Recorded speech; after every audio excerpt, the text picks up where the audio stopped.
Hi, I'm Diane Macedo. Today on ABC News Live, a hero from the Colorado Springs mass shooting is sharing his story.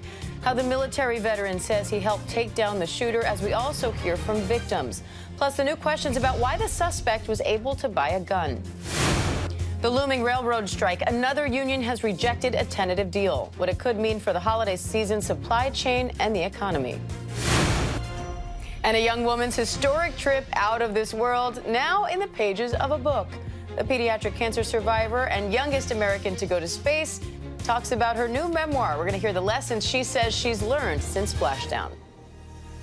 But we begin with the latest on the mass shooting in Colorado Springs. The Army veteran who helped stop the shooter is now sharing his story, explaining how and why he took down the gunman despite being unarmed himself.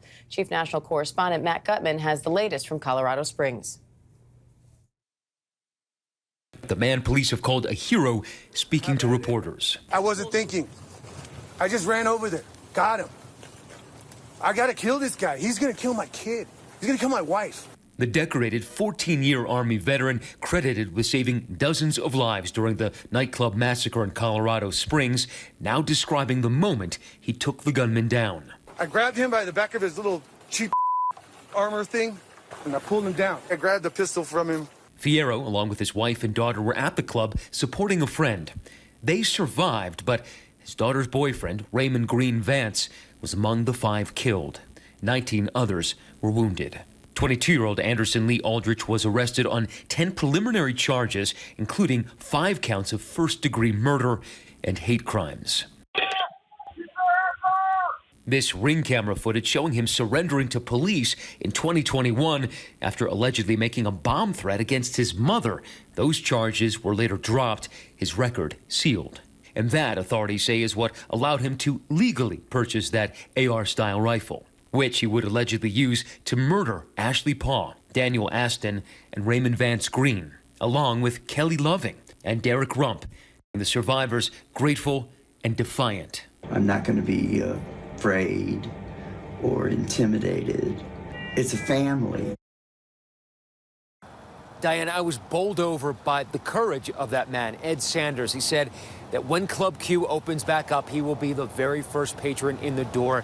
He was defiant. He's not going to be cowed. Now, some survivors and that hero, Richard Fierro, said that they're looking forward to actually seeing the suspect in court, to staring him down. But the suspect hasn't even made his first appearance yet because he remains hospitalized with injuries that I'm told are significant, though he is expected to survive. Diane.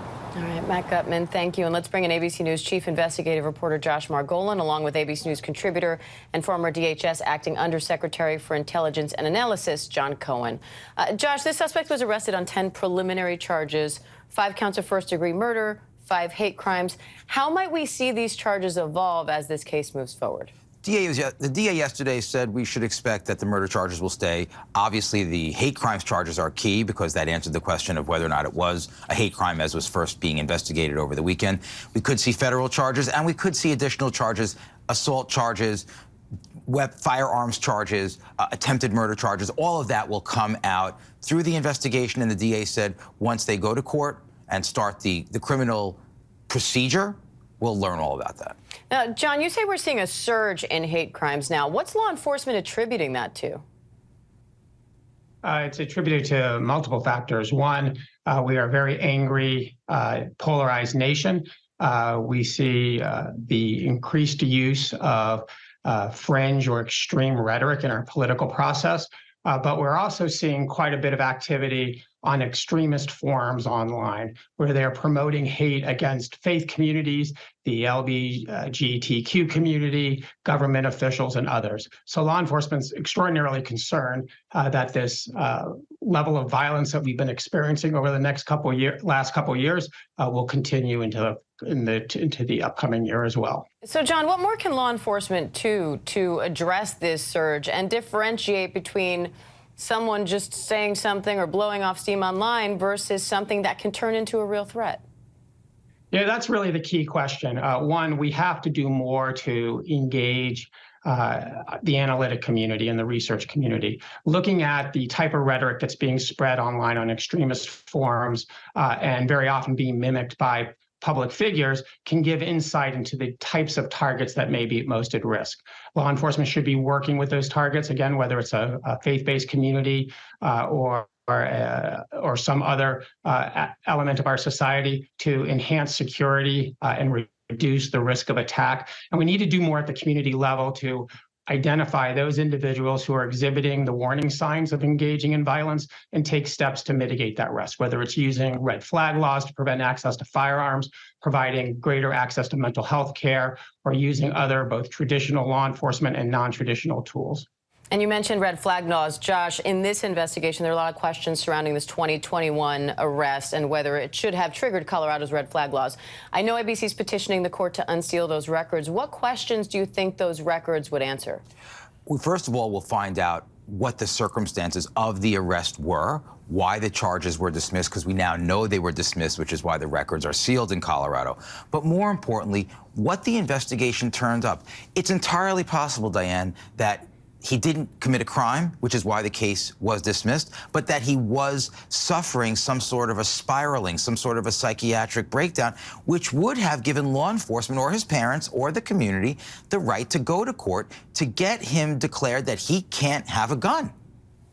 All right. Well, I know a lot of questions still left to be answered in this case. John Cohen, Josh Margolin, we appreciate it.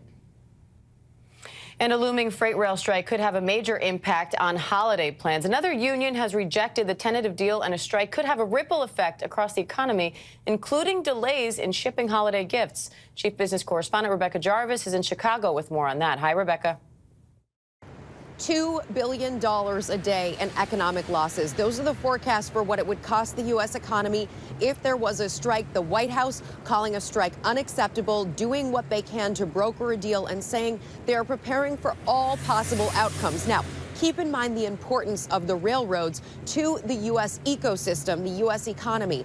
They transport agricultural goods, corn, soybeans, wheat, manufacturing goods. And this all comes at a time where the economy is still in an inflationary period, where we're trying to recover from that supply chain disruption that happened as a result of the pandemic.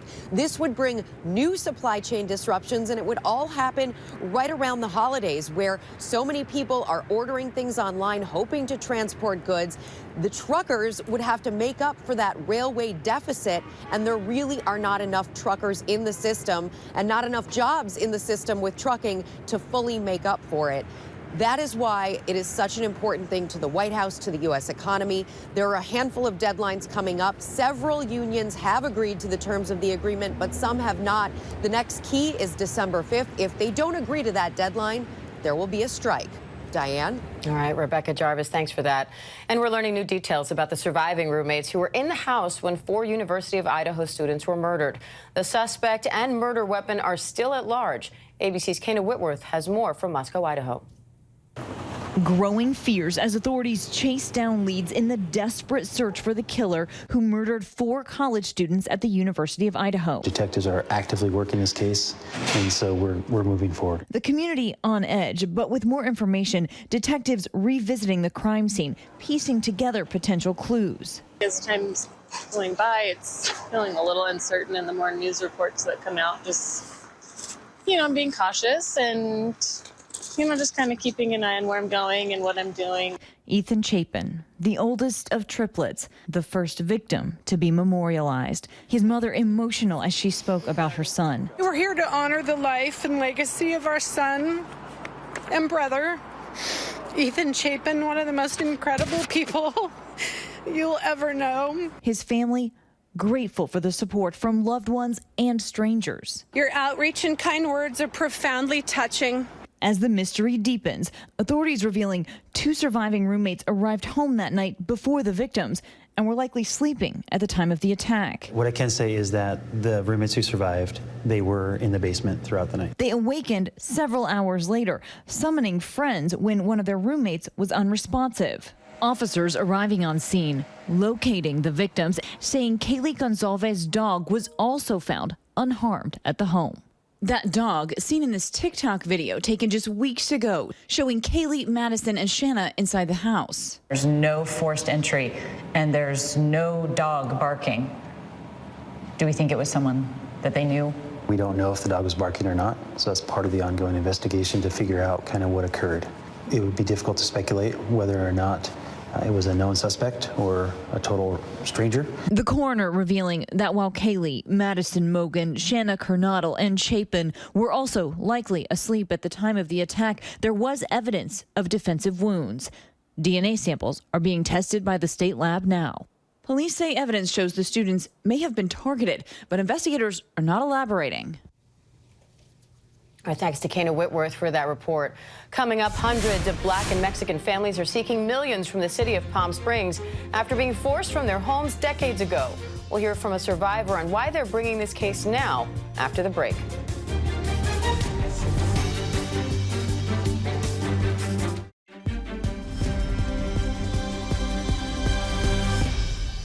Welcome back. Hundreds of Black and Mexican families are seeking millions of dollars from the city of Palm Springs after being forced out of their homes in the 50s and 60s. It happened in a neighborhood known as Section 14. Many homes reportedly were burned and bulldozed before eviction notices were even issued. Pearl Devers says she still remembers the day she had to leave her home, her neighborhood, and her father. I spoke with her yesterday along with her civil rights attorney, Ariva Martin. Pearl, can you tell me a little bit about your story, what happened to your family, and why you and others are taking legal action now? Yes, Palm Springs was a safe place for us. The place where we grew up, it was a wonderful community surrounded by loving families who cared for one another. It didn't matter if they were Black or Mexican. We all got along, and even to this day, still lifelong friends. And so it was great living in Section 14. It was, we felt loved and protected. And one day I looked up and it seemed like out of nowhere, my life changed when my mom and my two brothers had to leave our home. We left my home. And not only did we leave my home, we left my dad behind. My dad was going to stick it out. Later, I found out that the reason why we had to leave was because we were being forced out of our home. But the hard part for me was leaving my father behind. That was the day that my family was split, literally torn apart. Now, Ariva, you're representing a number of these families. The city council formally apologized. So what explanation have you received for why this happened to begin with? And what's the reaction been to the request for monetary restitution? Well, thanks, Diane, for covering this really important story. I just want to make it clear a couple of points. We have done a preliminary harm assessment, and like when there's any natural disaster, a storm, a hurricane, an earthquake, experts go in immediately and they try to assess the harm, and that's what we've done in this case.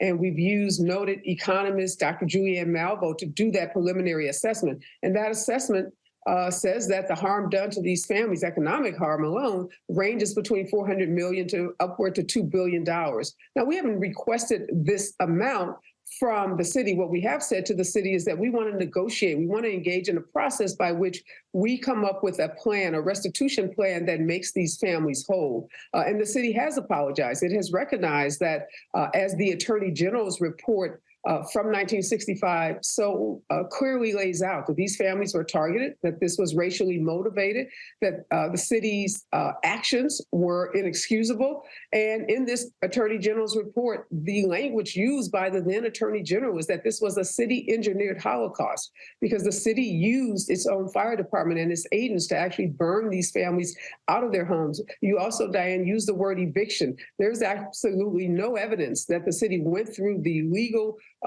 process of evictions.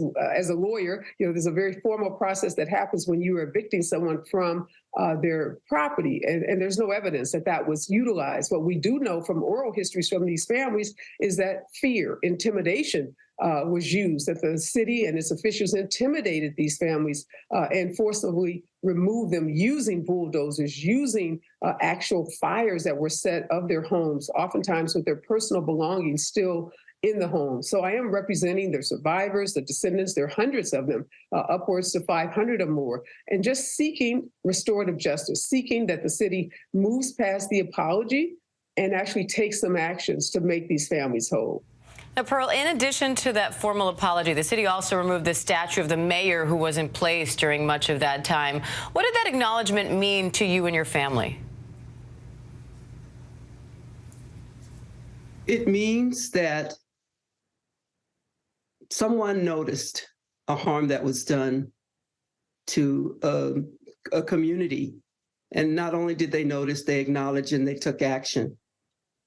And we do feel justified in that one act. So, Pearl, how do you want to see this play out? I would like for the city to, we're seeking justification. I'd like for, there are many families who have stories that haven't been told. I would like to see memorials. I would like to see restorative justice done for myself and the Section 14 survivors and descendants. All right, so many stories left untold. Pearl Devers, we appreciate you coming on and sharing your story with us. Ariva, thank you for coming on as well. We appreciate it. Thanks, Diane. Coming up, meet the youngest American ever to go to space. The pediatric cancer survivor is sharing the lessons she learned coming back to Earth after this.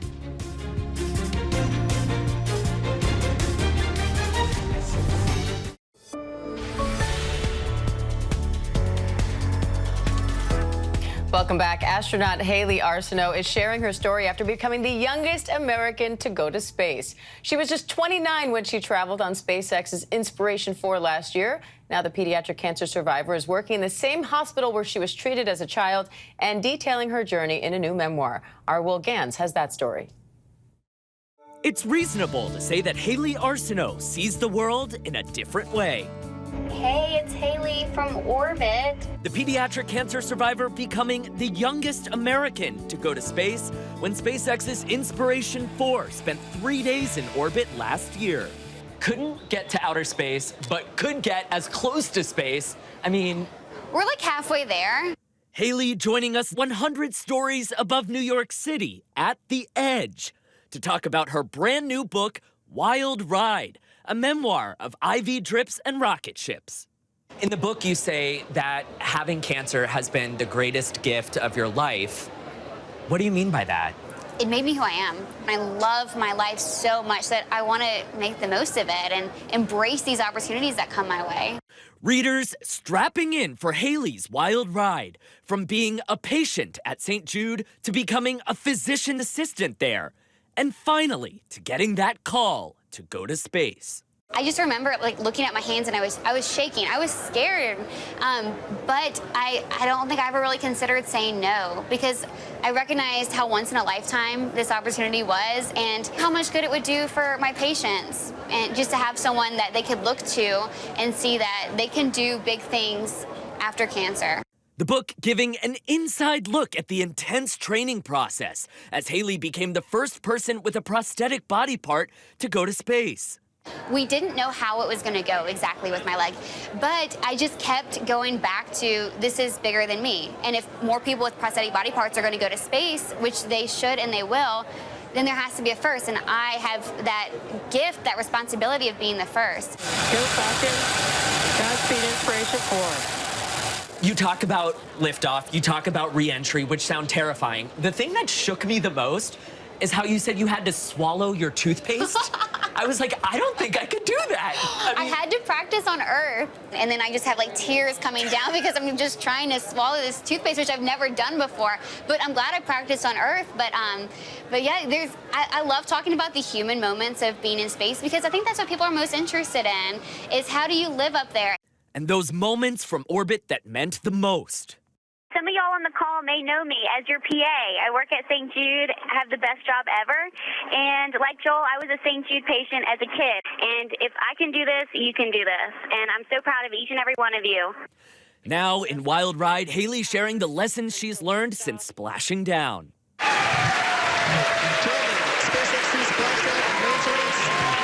Would you tell 10-year-old Haley going through treatment that one day she will be in space for 3 days? And my answer is no, I wouldn't tell her. But I think that's the beauty of life, is you don't know what's coming. And that's why on your hardest days, you have to hold on to hope that there will be better ones. And there will be better ones, better than you can even imagine. And I know this, I have lived this. What a great answer, what a great story, and Will Gans is here with more. Will, we heard Haley talking about all the physical preparations, learning to swallow toothpaste, strength training. Did she have to emotionally prepare for this? She did, and in some ways that was the harder lift for her ahead of liftoff. She talks about in the book how, I guess there's a tradition among astronauts, you write letters to your loved ones should something go wrong. So she wrote letters saying goodbye to her mom, her brother, her sister-in-law, and, you know, she just left them on her nightstand for them to find if anything did go wrong. Obviously it didn't, and thank goodness for that. But, you know, the book is super emotional. I was tearing up while I was reading it. There's a lot of emotional work that has to happen before you go to outer space, I guess. She's writing goodbye letters to your loved ones. Mm-hmm. Wow. Yeah. You said that her packing list was also interesting. She went to space for 3 days, so what did she take with her? I mean, I was thinking, I panic when I'm like going to Texas for 48 hours. I can't imagine what you pack when you go to space. So obviously they had to decide what they were eating up there. She opted for a lot of pizza, like frozen pizza, yeah. She talks about bringing her father's St. Jude tie to kind of commemorate him, which was a really special thing. And then I love this, and I think you'll love this too. She downloaded all of season 4 of that Netflix TV show about the Rose family, you know, Moira Rose and David Rose. Can't say the title. Can't say the title on ABC News Live, but so she could watch it while she was falling asleep. I mean, was she worried she was going to be bored in space? Not enough I don't think so, but window? you know, maybe if you're getting a little bit stressed, you want to wind down, why not check in with the Rose family? Yeah. I love that. Even in space, people want a little Netflix action. I'm here for it. Yeah, I was probably watching the same episode, you know, thousands of feet beneath her as she was orbiting the Earth. Well, you would be watching ABC News Live, right? Well, yeah, that. I alternate back and forth. My faves, Moira Rose and Diane Macedo. Will Gans, great to have you. Great story. Thank you. Wild Ride is out now wherever books are sold. And thank you for joining us. I'm Diane Macedo. Do stay with us as ABC News Live continues with more news, context, and analysis. And as we head into the Thanksgiving holiday, we also want to take a moment to honor and hear from our troops overseas. This is Sergeant First Class Chris Aposno with Arcent Ford in Camp Arif John Quaid. I'd like to say Happy Thanksgiving to my mom, Eileen Aposno, in Lincoln, Michigan. Looking forward to seeing you in a few months, Mom. Love you. Hi, my name is Chief Alana Alaman Scott. I'd like to wish my boys, Rashawn and Dontrell, a very happy Thanksgiving.